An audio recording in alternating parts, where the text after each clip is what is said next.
Crypto currency market की आज की सबसे बड़ी अपडेट। नया वीक शुरू हो चुका है और नए वीक की स्टार्टिंग 14 अप्रैल, ठीक है। और आज की डेट कहीं ना कहीं बहुत बड़ी डेट है क्योंकि बहुत अच्छी न्यूज़ आई है मार्केट के अंदर।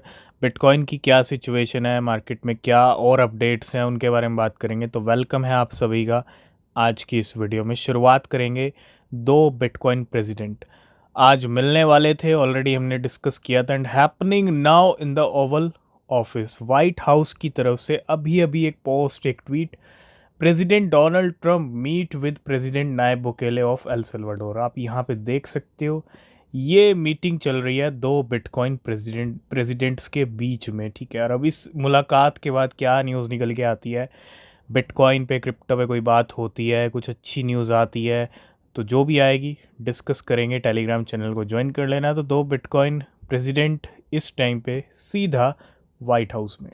दूसरी सबसे बड़ी खबर जो आज आई, वाई स्ट्रेटजी की तरफ से माइकल सेलर ने खुद अपडेट किया। और कल ही हमने बात की थी कि बिटकॉइन ख़रीदे जा सकते हैं और वही हुआ, बिल्कुल बिटकॉइन ख़रीदे गए। और स्ट्रेटजी ने आज फिर से 3,460 बिटकॉइन ख़रीदे हैं, ऑलमोस्ट $285 मिलियन के, ठीक है।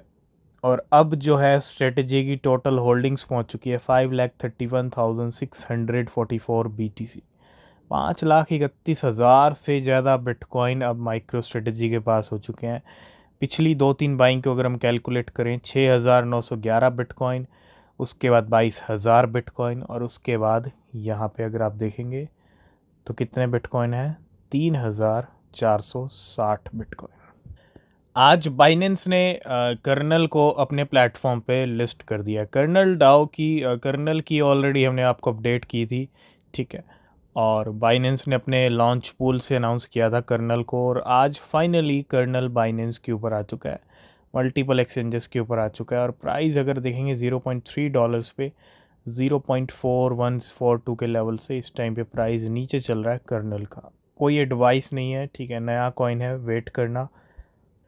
अगला update, SEC delay staking for the grey scale spot Ethereum ET. USSEC की बात करें, staking, delay staking for the grey scale spot Ethereum. तो बिल्कुल आते हैं ओम मंत्र के ऊपर। ओम मंत्र जो कॉइन है, कल रात को जो हुआ है ओम मंत्र के प्राइस में, वो बिल्कुल भी एक्सपेक्टेड नहीं था, ठीक है। ऐसा डंप, ऐसा क्रैश 90% का, वो भी कुछ ही घंटों के अंदर। ये क्रैश कहीं ना कहीं एक बहुत बड़ा क्रैश है, और इसकी स्टोरी हम ऑलरेडी डिस्कस कर चुके हैं, क्या क्या हुआ है और क्या क्या अपडेट्स हैं। अगर हम देखें इस क्रैश से पहले, हम मार्केट में जिस टाइम पे देख पा रहे हैं, बहुत सारे ओम मंत्र के पहले ही मूवमेंट हुए हैं, मिलियंस में मूवमेंट हुए हैं। और ये भी कयास लग रहे हैं, टीम के पास एक बहुत बड़ी होल्डिंग थी। तो जिस तरह से ओम मंत्र को नीचे लाया गया है, ये एक कहीं ना कहीं बड़े प्लेयर्स, हो सकता है टीम की भी एक प्योर प्रॉफिट बुकिंग हो। देखने पे सिर्फ यही लगता है कि एक बड़े प्लेयर्स की अपनी खुद की प्रॉफिट बुकिंग है, लेकिन इस तरह से क्रैश किसी कॉइन को करना, दिस इज़ नॉट गुड, ठीक है। क्रैश, ये देखो जो आपने कल देखा, ये हो सकता था 6 महीने, एक साल में धीरे धीरे डंप देखने को मिलता, लेकिन एक ही बार में करना, दिस इज़ नॉट गुड। जो भी रीज़न है, जिसने भी किया है, जैसा भी है, लेकिन इसको देख के आपको एक चीज़ याद ज़रूर आई होगी, टेरा लूना की, ठीक है। टेरा लूना और FTX बिल्कुल भी नहीं होना चाहिए, ठीक है। और मार्केट में पिछले कुछ टाइम से हम देख रहे हैं डर का माहौल भी बनाया जा रहा है। और ये कोई ओम मंत्र पहला कॉइन नहीं है। अगर आप इस पिछले कुछ दिनों में नोटिस करोगे तो ऐसी कैंडल्स आपने बहुत सारे कॉइन्स के चार्ट में देखी होंगी, लेकिन जो ओम मंत्र की कैंडल है वो उन सब चार्ट्स को भी फीका करती है, ठीक है। क्योंकि बहुत बड़ी कैंडल है, सिर्फ कुछ ही मिनटों के अंदर प्राइस $5-6 से $0.37 पे फिसल गया, है ना। बहुत बड़ा डंप, एक बहुत बड़ा क्रैश देखने को मिला ओम मंत्र में, $6 से सीधा $0.5 पे।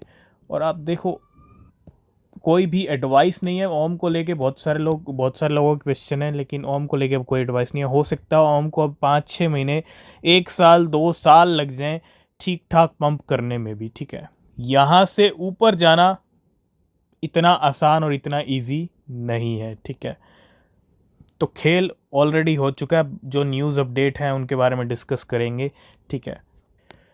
कुछ अपडेट्स हैं वीज़ा की तरफ से। वीज़ा ने ज्वाइन किया पैक्सोस को, जिसको आप यूएस डीजी स्टेबल कॉइन बोल सकते हो, ठीक है। And Visa has joined the global dollar network USDG stable coin consortium led by Paxos.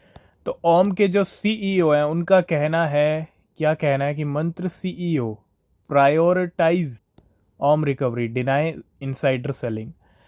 देखो, सेलिंग, इनसाइडर सेलिंग या टीम की तरफ से कोई सेलिंग हो, इसको तो वो पहले ही मना कर चुके हैं, ठीक है। लेकिन गेम हुआ है, लेकिन अगर सेलिंग हुई है तो कहाँ से हुई है फिर, ये सबसे बड़ा क्वेश्चन है।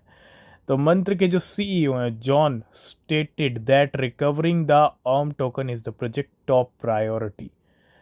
अब ये रिकवरी किस तरह से आएगी? क्या ये रिकवरी 4 साल में आएगी, क्या ये रिकवरी 6 साल में आएगी, या फिर क्विक आएगी? ये भी सबसे बड़ा क्वेश्चन है। With buybacks and Burns under consideration, तो क्या बायबैक और बर्न्स ओम को रिकवर कर सकते हैं, फिर से उसी लेवल पे लेके जा सकते हैं? अगर इसका जवाब हम खुद अभी देना तो इसका जवाब है बिल्कुल पॉसिबल नहीं है, ठीक है। कॉइन जब इतना नीचे आ जाए और वहाँ से एक क्विक रिकवरी भी देखने को मिल जाए, ऐसा कभी कभी होता है। He deny insider dumping and claim that Mantra control 90% of OM. ये सारा कहानी, ये सारी स्टोरी ओम मंत्र को लेके ओम मंत्र के सीईओ कह रहे। अब बिल्कुल मंत्र की जो टीम है वो डिनाई कर रही है कि उन्होंने कोई सेलिंग नहीं की, लेकिन आप देखो यहाँ पे मंत्र इन्वेस्टर डिनाई डंपिंग ओम बिफोर क्रैश, लेकिन डिस्पाइट ऑन चेन डेटा, कहते ना जो डेटा ऑन चेन है वो बिल्कुल झूठ नहीं बोलता। तो ऑन चेन डेटा क्या बता रहा है कि $2 to $7 million की जो ओम मंत्र है move to exchanges ahead of the collapse. Collapse से 3-4 दिन पहले, 1 वीक पहले काफ़ी मूवमेंट हुआ है। हालांकि मार्केट में बहुत सारे कॉइन का मूवमेंट होता है, लेकिन ये मूवमेंट कहीं ना कहीं क्रैश से पहले का मूवमेंट, और क्रैश की कहीं ना कहीं भनक किसी ना किसी को तो थी, इसलिए बड़े बड़े मूवमेंट हुए। अब बाकी जो क्लैरिटी होगी वो जैसे जैसे टाइम के साथ आएगी हम डिस्कस करेंगे, ठीक है। बाकी आपके क्या व्यूज़ हैं ओम मंत्र को लेके? क्या ये एक प्री प्लान गेम है, या फिर जो मार्केट में खेल होते हैं बस खेल हो गया? लेकिन इस तरह का खेल एक्सपेक्टेड नहीं है बिल्कुल भी, है ना। तो इसके बारे में आप क्या सोच रहे हैं? अपने कमेंट्स, अपने विचार कमेंट्स बॉक्स में ज़रूर दीजिए। कुछ खबर कनाडा से भी आ रही हैं, और Canada approve Solana ETF with staking support via TD। तो Canada is set to launch Solana spot Solana ETF this week after regulator approve multiple issuers including Purpose, Evolve, CL and 3i। Strategy के साथ बहुत सारी छोटी छोटी companies ने भी bitcoin purchase किए हैं। इसी लिस्ट में HK Asia holdings add 10 BTC, increase holding to 28 BTC। 10 bitcoin purchase किए हैं HK एशिया ने। नेक्स्ट अपडेट है जेनओवर। जेनओवर ने एक्वायर किए थे एडिशनल $5 million इन सोलाना। तो रियल एस्टेट अभी 2-3 दिन पहले भी बाइंग, आज फिर बाइंग किए $5 million के सोलाना।